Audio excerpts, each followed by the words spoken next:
Class 33. So today we talk about animals. The dumb chums. The dumb chums. Do animals have intelligence? There's lots of claims that they do. But usually this is from those who don't have a background in the philosophy of nature and philosophical psychology that's been part of our Western tradition for 2,500 years, but most of them haven't been taught, and they've been formed in an evolutionist and materialist framework. And also they define intelligence differently. They confuse intelligence with sense operation. So, of course, the claim is that they can engage in the same cognitive acts as we do. And a lot of this comes from evolution. If we are simply developed, if humans are simply developed animals, highly developed animals, then what is an animal? An underdeveloped human. Okay, so according to their thinking, that the animals do have intelligence, just underdeveloped, and maybe through training we could bring it out. Man has languages, we have conventions, we have words. Man speaks different languages. Animals do communicate, but they communicate, all their communication is merely passion sounds. Two things, Edie's and the other. Okay? But the animal researchers say, but could we teach them true language? Could they develop true language? And what they did too is they started to teach apes American Sign Language, rather than try to develop their vocal cords to make sounds like supercalifragilisticexpialidocious, which the chimp or the ape isn't going to do. Sign language, we can teach them sign language, and they would learn sign language. They would learn it, and they would use it to communicate, but always, well, we'll explain how, the type of communication it is. It's pretty interesting. But there were two prize monkeys. Yay, monkey! Washoe was a chimp, and Coco was the gorilla. And these were the two prize animals for animal research. Okay, they claimed that they were the smartest of the bunch. The Dean's List. And they claim that the apes and these chimps had sign languages that they would actually form sentences. Now, a lot of this data is highly interpretive, and a lot of this data went for a long time. Do I have the thing here? Maybe it's out of order.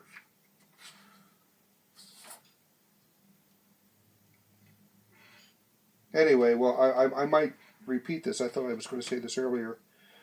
But in any event, there was the claim that these animals can form sentences, can teach each other. The one woman I don't know if it was a woman or not, come to think of it, but the animal researcher in charge of Coco claimed that Coco would tell lies, would tell jokes, would deceive. Okay, what about these claims?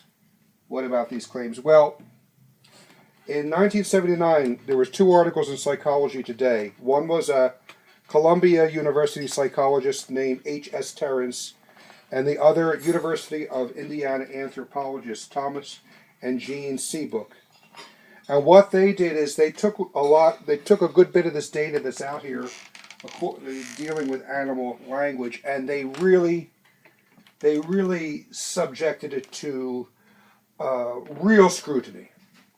Now you have to remember, these scientists were not religious in any way, trying to make any religious or even philosophical point. They were true scientists who wanted to really evaluate the data and really evaluate, therefore, the conclusions from the data. Do these claims really hold up? That animals are using language, and that animals are showing intelligence. And H.S. Terran said, quote, after reevaluating all the data, I couldn't find no evidence of an ape's grammatical competence, either in my data or of those of others. So what is happening then with this appearance of communication?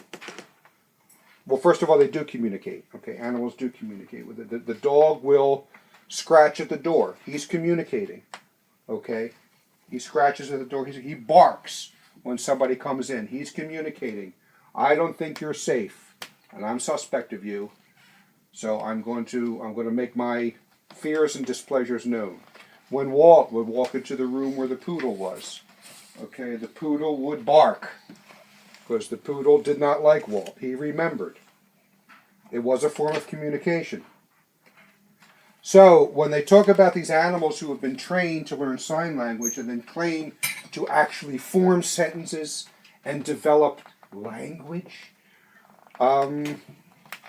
this researcher, Terran, says that he couldn't find any evidence of grammar, of syntax, of real sentence structure. And one of the things, I should tell you this too, because I forgot to say it at the beginning, what I'm doing here is pretty much a direct steal from Dr. Bennett.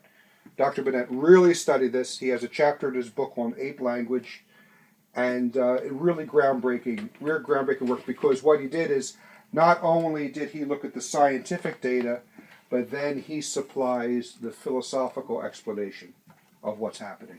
I don't know that that's been done anywhere before.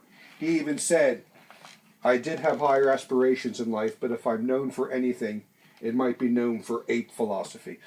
Right? But please don't put it on my tombstone, he said. But this is I'm taking this directly from the class he gave in philosophical psychology and from his book. So in any event, what's happening then? What's going on with this communication? One researcher, or I think two of them, they said what seems to be happening is the clever Hans effect. Have you ever heard of clever Hans? When I was at the archery store, talking to some of the bully boys there in the man cave, they brought up clever Hans. Of course, they were talking about how intelligent he is. I didn't even bother to, all I said is it was more training than anything. But here was clever Hans. He was a famous 19th century horse. You would go up to the horse and say, Hans, what is 4 plus 4? And Hans would go, poof, poof, and he'd paw the ground 8 times. He would paw the ground 8 times. He would do that type of thing. He was quite amazing. But even with that, now you have to remember, horses have extraordinary senses that we don't have. It's always been said, and I know it for a fact because I had it happen to me, horses can sense if you're afraid of it, and they will react. They will sense your fear, and they will react, and they will not treat you well. I had that happen to me, because first time I got on a horse, I was afraid of it, and that horse reared with me on it, until little Tommy Carroll grabbed hold of the horse and slapped it in the face a couple times, and then the horse calmed down. Okay? So, what they're talking about with the clever Hans effect is they notice 2 things. That if you ask clever Hans a question, if the trainer was too far away, the horse did not get the right answer. And if the person asking the question did not know the answer, then Hans would not get the right answer either. And what they concluded from this is that the horse, you're standing there looking at the The horse is standing there looking at you, and as I said, the horse can sense fear, but they figured that clever Hans, he could sense the anticipation of he's got it right. The human reaction, even internally, of he did it. That's right. And then he would stop. And so that he could anticipate what the right answer based on the reaction of the human. Now, the clever Hans effect, these scientists said, explains a lot of what these chimps do.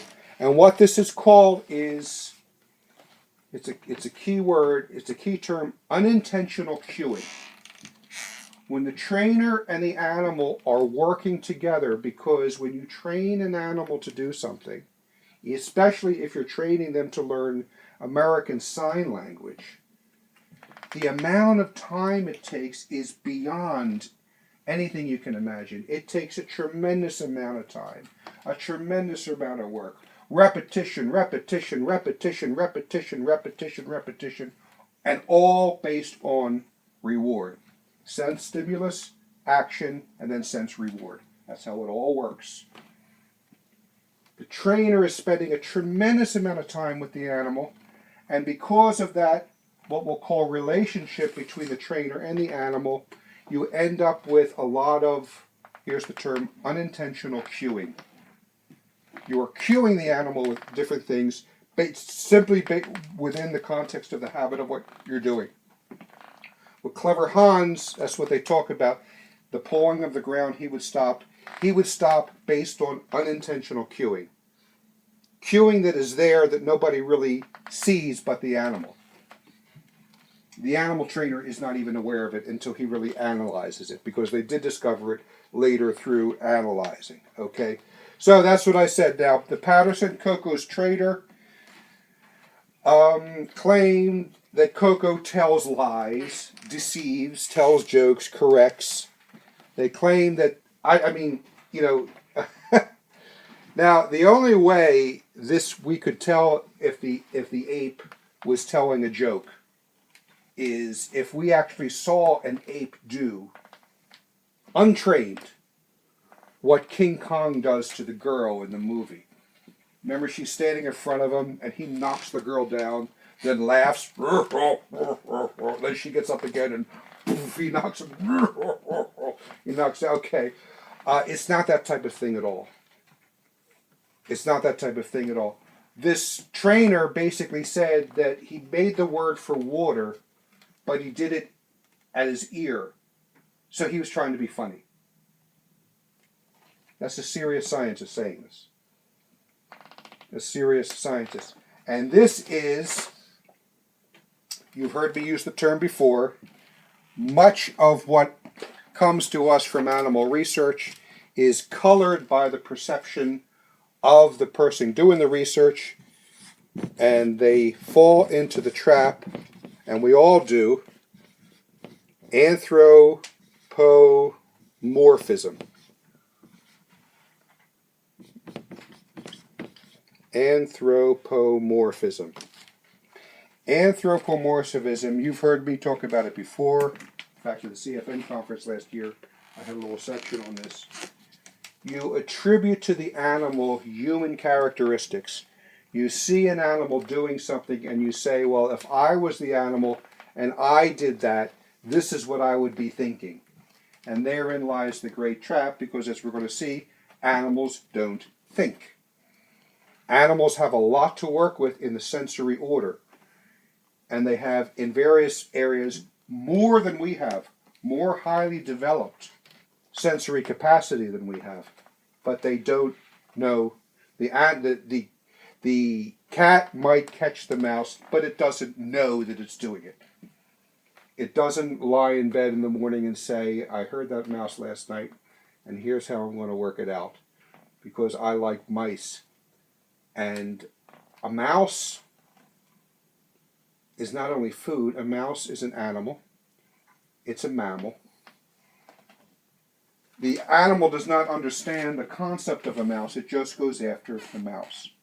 Okay? The here and now singular. The here and now singular. Yeah, we're going to get to that. The here and now thinker. I think I told you before I saw a picture of a dog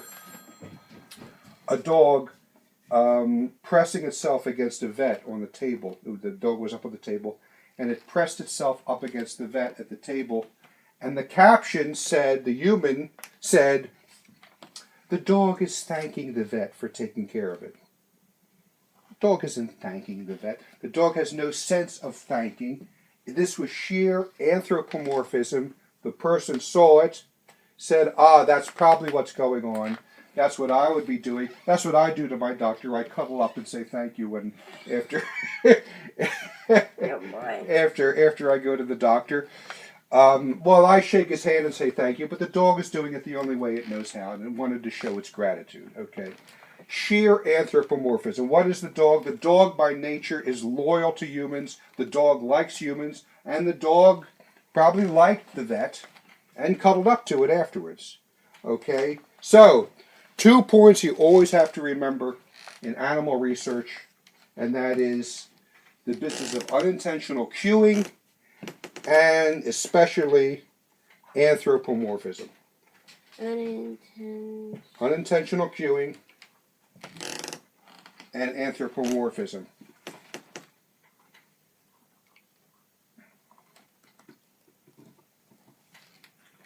Because, as I said, everything with animals does not have anything to do with intellect. It's 2 things, okay? Edes and sex, okay? And who says that but Aristotle? I'm going to quote Aristotle. Edes and also mating, reproduction, and that type of thing. Aristotle says, the life of animals then may be divided into 2 acts, procreation and feeding. For on these 2 acts all their interests and life concentrate. Their food depends chiefly on the substance of which they are severely constituted, for the source of their growth in all cases will be this substance, in other words, food. And whatsoever is in conformity with nature is pleasant, and all animals pursue pleasure in keeping with their nature. The animal enjoys eating. The animal gets pleasure from eating. Okay? Aristotle thought everything with animals has to do with these 2 things. Eating and mating. Okay? And pleasure. That's it. The animal researchers of today, the materialistic evolutionist animal researchers, are 2,500 years behind the times. They haven't caught up with Aristotle 2,500 years ago. Now, just a quick review. You know that we have 5 external senses, which are seeing, hearing, I should put it down here, seeing, hearing, taste, touch, and the sense of smell. That's the 5 external senses. Those are, in a certain sense, the windows on the world. That's how we get all our data, through our 5 senses. Animals are the same way. They get all their data through the 5 senses too. And then the 4 internal senses. Do you remember what they are? Okay. You have the common sense. The common sense. And its storehouse, the imagination. Okay. Now, what is the common sense? The common sense is that all 5 of those senses aren't just buzzing in a haphazard way. They're all feeding it in a certain sense into one central area for processing, as it were. And that's the common sense, which understands the data that's given to us from all senses, all 5 senses, and the imagination. We can imagine what we see, but also we can imagine what we hear. We can remember the taste of chicken wings. We can remember the taste of chips. We can remember the taste of Oreos. We can imagine it. Okay? We can imagine smells. Ed Faust had that horrible thing that happened when, I guess it was his uncle or someone who died, and they discovered the body 3 days later. And he says, I never knew it was possible to have dreams regarding smell. It was so bad. So the 4 internal senses are the common sense, the imagination, the estimative sense, that is the recognition of something that is painful or pleasurable, and its storehouse, the sense memory. And we talk about that dog that was teased by Walt. Okay, he would And when I say kick the dog too, he wouldn't kick it as hard as a football. He would just kind of boot it out of the way with his foot, you know. And but the dog knew that hurt, and the stimulative sense, and then sense memory. When Walt would come in, that dog would have a fit, barking at him. It remembered. Okay, so these 5 external senses and the 4 internal senses give the animal a tremendous amount of machinery, as it were, to work with. They have organic powers that exceed ours. They have very good memories. I don't know what a good memory a cow has, but the various animals do have good memories. The chimps have good memories. The dogs have good memories. I said before, if somebody would escape from the local prison, you wouldn't see the guards, the prison guards, getting down on all fours and sniffing the ground to try and pick up the scent of the prisoner, which way he went. You have a dog do that because they have an extremely highly working, developed as it were, sense of smell that is superior to ours. The animals have superior motor skills to ours. Get into a fight with a chimp and see who's going to win. Okay, they have the imagination. They're so fast, and it's so instinctive. Dr. Burnett, he said he worked at some sort of place that did experiments on animals when he was very young, and his job was to feed the chimps. And he was told by the people in charge, if you are stupid enough to lock yourself in the cage with the chimp on a Friday night, kill the chimp immediately. Because by Monday, you'll be dead. Because the chimp will go it won't be long before the chimp goes after you. So you kill the chimp. And there's no, and he talks about, or you've probably seen it, try to see, say 4 men trying to capture a chimp. They have these highly developed motor skills, okay? But as far as intelligence, no. The animals require constant training, constant interaction, and everything the animal learns is by means of an association of images. If an animal would touch an electric fence by accident, it wouldn't go near that electric fence a second time. There would be the association, the estimative sense, the sense memory. They would remember. Now, because animals do that in the organic and sense order, people say, oh, they're intelligent. And this is the problem with the animal researchers, is because the language has been so poisoned, as it were, because the language has been so, that they will just use these terms interactive. The animal thinks. The animal has intelligence. They don't make the distinctions regarding the sensate order. That's what Dr. Burnett here says. Keep in mind when reading modern animal researches, they'll use terms, but according to their own way of understanding. They'll use terms like thinking and mind and intellect. They'll use it all interchangeable. But as I said, animals can learn according to an association of images, and they can learn a long sequence of association of images because they have good memories and they have good imaginations. It's almost like programming a computer. I mean, this computer here, okay, when I check my email on here, the computer does it. But the computer has no self-awareness. The computer doesn't know it's doing it. It just does it. And animals, it's a similar thing, is that the animal just does things, but there is no self-reflection. There is no thinking about what it's doing. It just does it. And when you train an animal, it's always according to a sense stimuli, trained action, and then reward. If you remember watching Alyssa, do you remember when we were watching Alyssa with the seals, the video? And the seals were doing all these amazing tricks, but after every trick, what did you see? They fed them. You see Alyssa or the other girl slip the seal a fish. And the same thing with the chimps. You have to the dog. You have to constantly give it the milk bone, or constantly give it the little goodie. The chimp, you have to constantly give it the banana.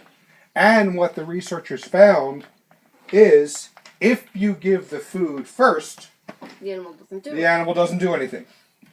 Okay, it's just a successive of sense, stimuli, trained response, and then reward. Animal.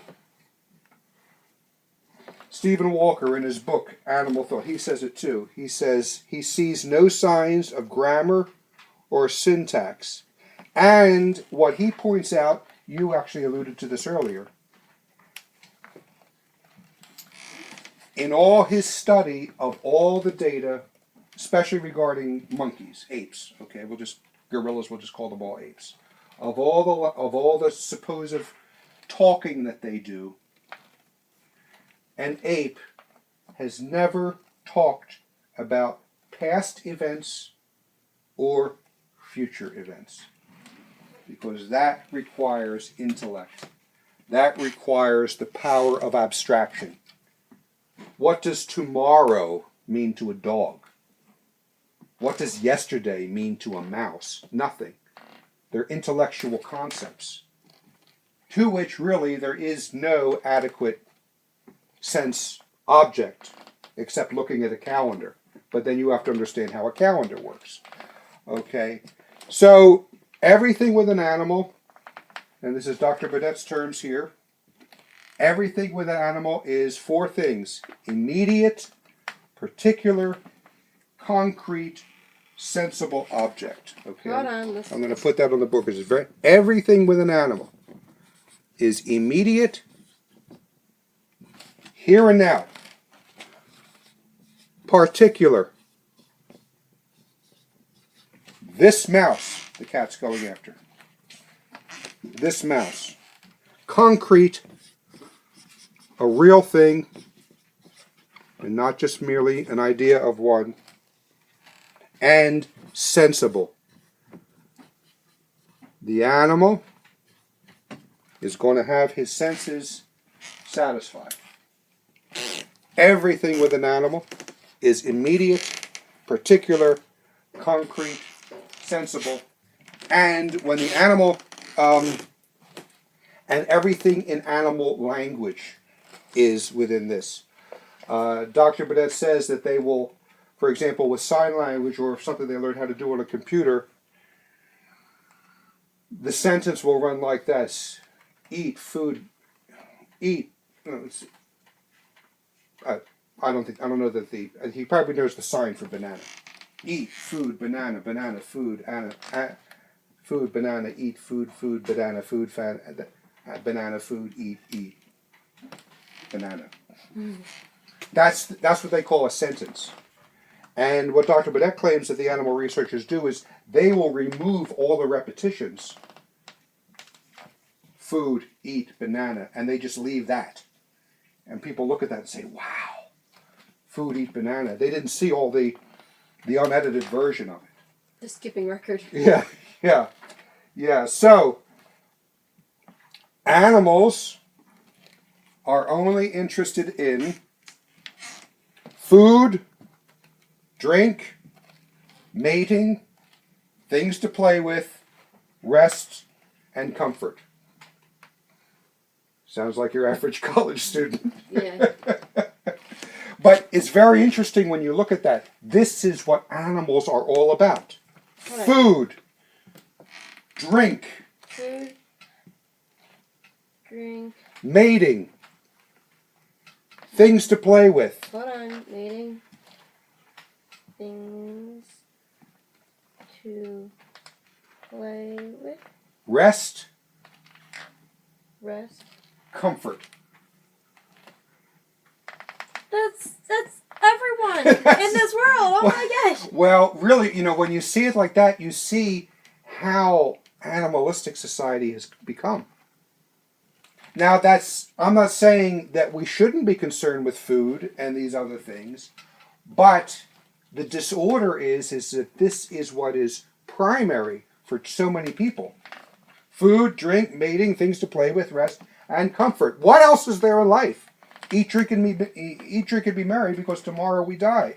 And Now, I knew someone who claimed, and you'll hear this from people, that, say, an ape that's been trained or a dog that's been trained is of the same intelligence as a young child, maybe a 3-year-old.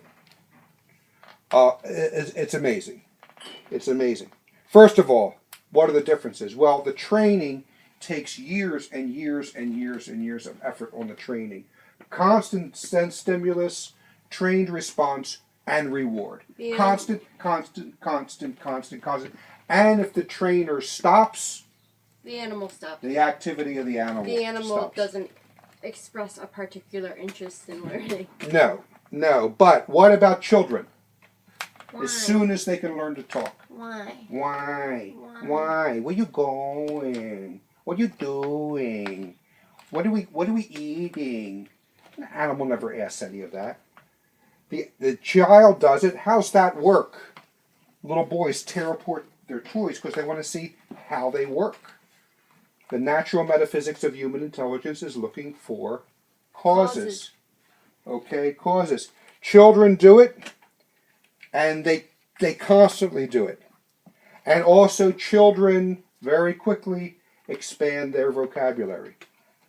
If we expanded our vocabulary at the rate as a child does between the ages of 3 and 7, or 3 and 10, if we kept that up over our lifetime, we would have the vocabulary of a dictionary at our Immediate disposal. immediate retrieval. Also, the chimp. Child says, "What's for lunch? What is that? How are you cooking it? Is it going to be good?" The chimp just makes the sign for the banana. Okay, we're right back to this immediate, particular, concrete, and sensible.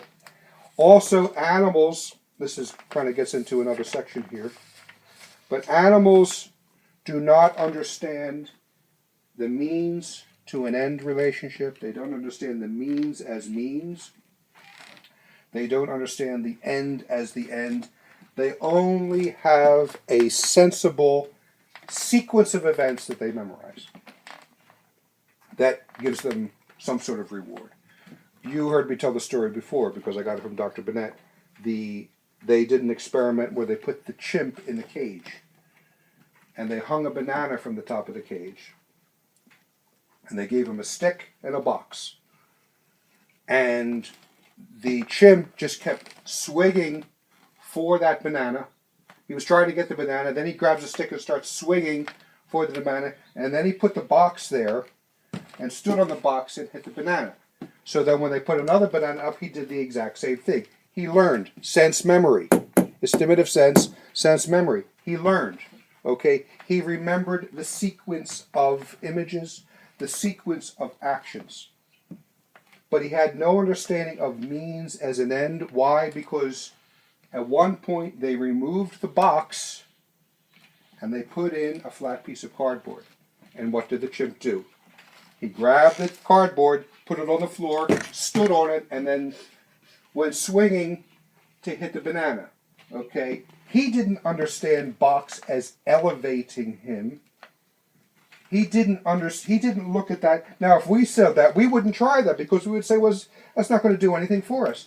But the chimp only understand the sequence of images, the sequence of actions that knocked down that banana, that got him what he wanted. Now, one of the best things, too,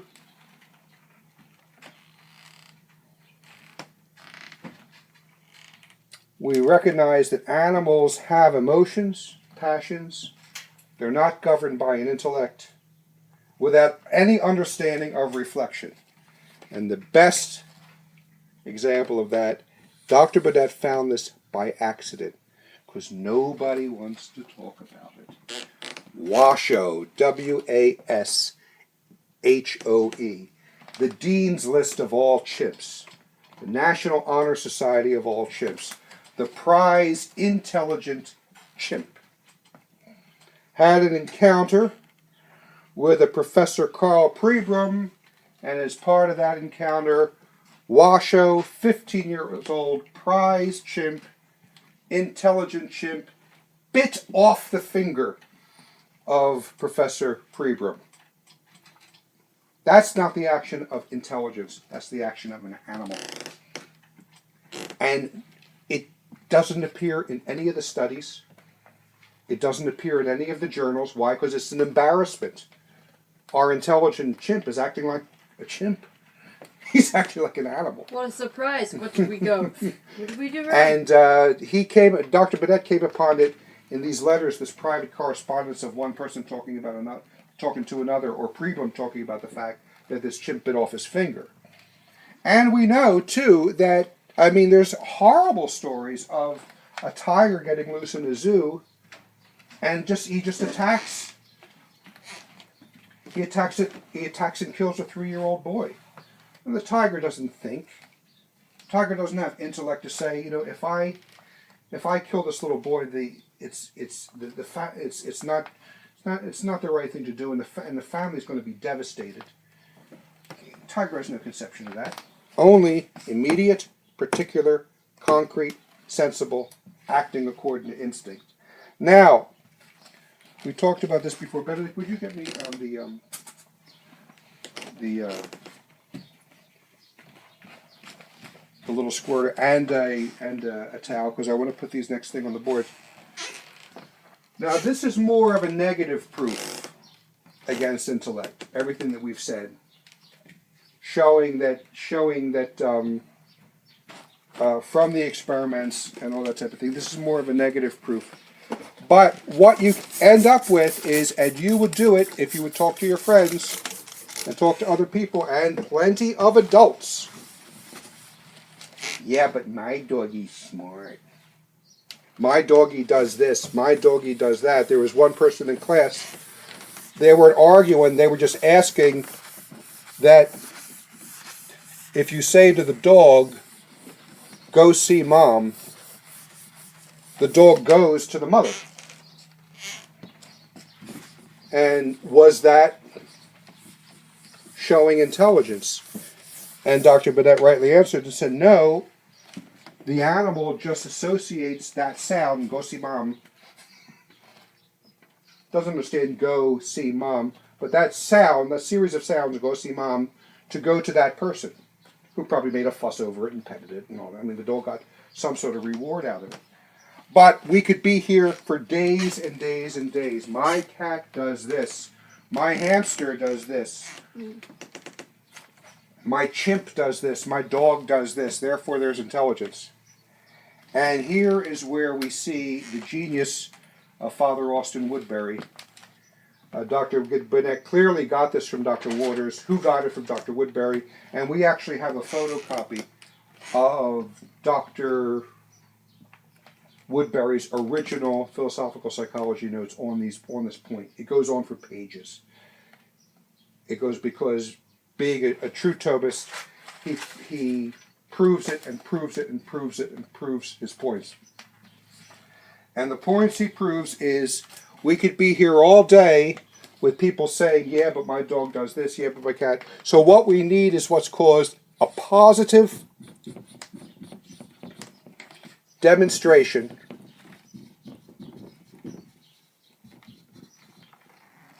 of the non-intelligence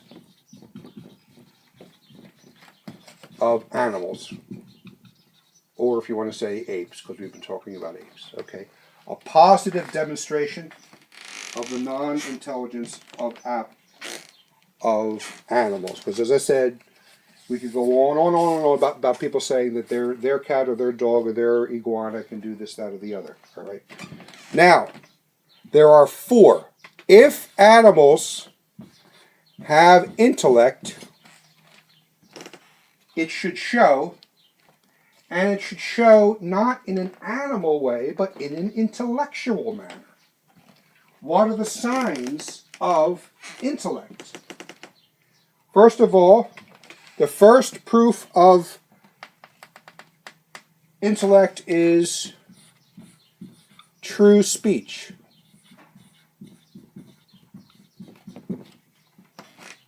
I'm going to list all four of these, and then we'll go through them point by point. Okay, true speech. The second sign of intellect is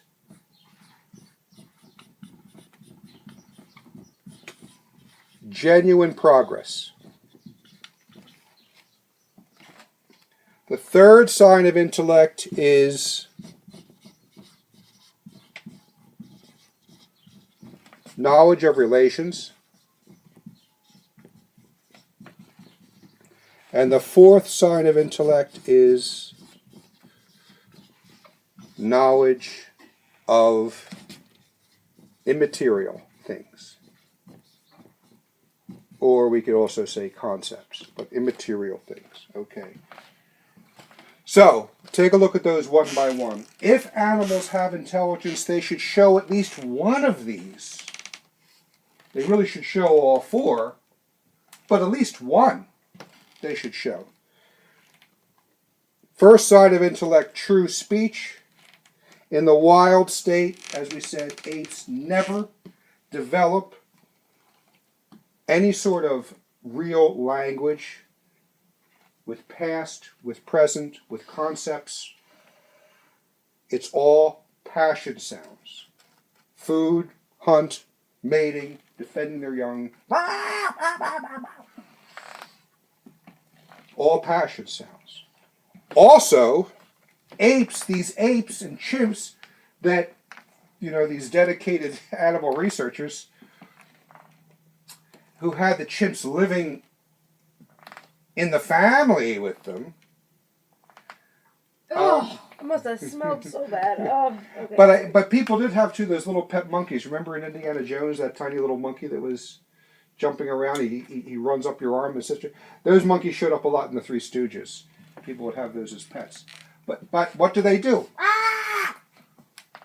Even though they are around humans all the time, as little children are, they never pick up speech. They never pick up speech. So they never developed language. After 15 years, a monkey does not learn any language if it lives with humans. Children pick it up in 2 to 3 years and grow exponentially their language. Okay, so there is no true speech. Second, genuine progress. Apes, animals are taught by repetition, by a series of events, by an association of images, but they have no self-reflection to think about what they're doing, and thus have no power to say, here's how I did it before, here's how I could do it better. Here's how I can make progress. If a spider makes a web and the web gets destroyed, It makes the same web. it makes the exact same web all over again. It doesn't. That would be like, if on our roof, if a couple roof tiles fell off, we would replace the entire roof. We would build a whole new roof. Okay, we know that little bit is damaged and that we fix that. The spider builds the web all over again. It has no plan B, as Dr. Bennett says. Okay, it makes no progress. It does not understand. It has no ability to compare a present good with a future better good. Okay, wouldn't it be great if rather than going outside and pumping water into a bucket and bringing it in, if somehow we could get that pump inside the house, that we wouldn't have to go out. And if somehow there could be water pressure behind that water that we wouldn't have to pump, we could just turn a knob and the water comes out. And better yet, we could have part of the water going to some sort of heater. That we get hot water. And we have in one area hot and cold where we can that would be great. You take your present good, water, with the future intended good, hot and cold water in the house. This is how inventions are made. The mute on your viola came from someone saying, how can I have to play quietly. How do I do it? Violas don't know quiet and loud. and my sock is too big to put in there. You make the little mute to deaden the strings, okay? These are all inventions. And we see clearly, too, the difference remember, the Coke bottle. Okay, in the Gods Must Be Crazy, there was that primitive tribe, but they might have been primitive, but they were truly human. They had intellects, because as soon as they got the Coke bottle, what did they do with it? They found uses for it. They were curing snake skins. They were making music with it. They were using it as a die to punch things out. What did the hyena do with it? The hyena smelled blood on it and dug it up. And the chimp just picked it up and looked at it. Yeah, the chimp just picked the baboon. Yeah, the orangutan just picked it up and looked at it. Okay, so because, as I said, the animal does not reflect and only has immediate, particular, concrete, sensible object. That's all it knows. Okay.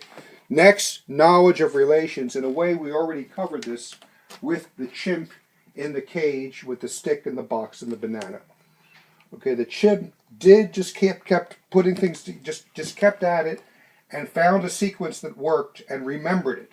Okay, this is all within the context of what they can do with their 5 external senses and 4 internal senses, and this, including the sense memory, that they remember a sequence of things and they can repeat it.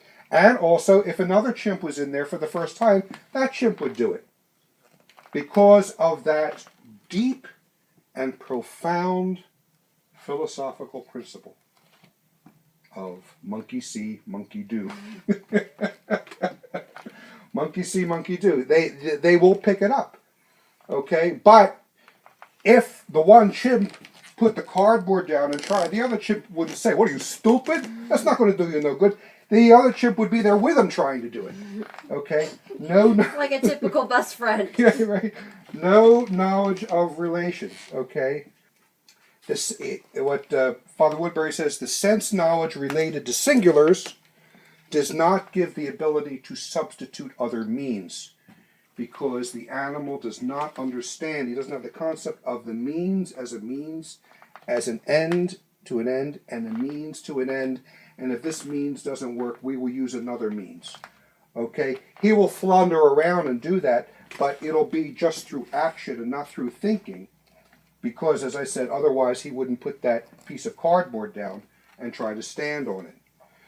Next and final, of course, is knowledge of immaterial objects. I mean, no animal researcher even tries to claim that the animal understands philosophy, or science, or religion, or morality, or ethics. There is talked until the baboon finally began to pay attention. They just do not have a knowledge of immaterial. You'll never see a group of dogs going to philosophy class. Taking notes. They have no concept of immaterial concepts. And this is a sign of intelligence. As I said, the 3-year-old does. The 3-year-old says why. The 3-year-old asks why. The 3-year-old understands yesterday and tomorrow. The 3-year-old understands be good and do, or don't be good. Okay, they understand the concepts. The animals do not. As I always say, the dog is loyal, but it has no concept of loyalty. The cat is haughty, but has no concept of haughtiness. The bird flies, but it has no concept of aviation or trajectory or anything like that. So, here's Woodbury's conclusion again. What do we see? If there is intellect, it should manifest itself by these 4 means: true speech, genuine progress, knowledge of relations, knowledge of immaterial things. Woodbury says the absence of even one formal effect, these should be the formal effects of intelligence, the absence of even one formal effect would prove the lack of intellect. Even if one was absent, it would prove the lack of intellect. Apes lack all 4 necessary effects. Therefore, apes and animals lack intellect. Very few people out there would be willing to sit through this type of explanation, especially because they'd be on the defense, defending the little doggies. But again, Intellect has 4 formal effects that we see in people. True speech. 2nd, genuine progress. 3, knowledge of relations. 4, knowledge of immaterial things, immaterial concepts. And the absence of those in animals shows the lack of a formal effect of intellect in animals, which means the animals don't have intellect. They can do a lot. They can do a lot with their sensory operations.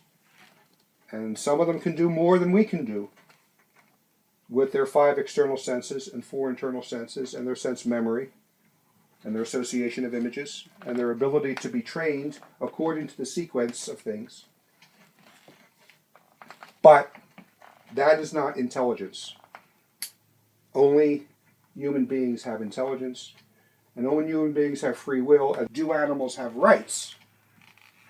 And the reason animals do not have rights is because rights only belong to moral creatures that have free will of operation, which animals do not. Does that mean then that we can be cruel to animals? No. We don't have an obligation to animals, but we have an obligation about animals. And we should not treat them unnecessarily cruel. So anyway, that's all today for animal intelligence. Sound production copyright Oltene Library Services, all rights reserved. www.oltene.org. That's www.oltyn.org.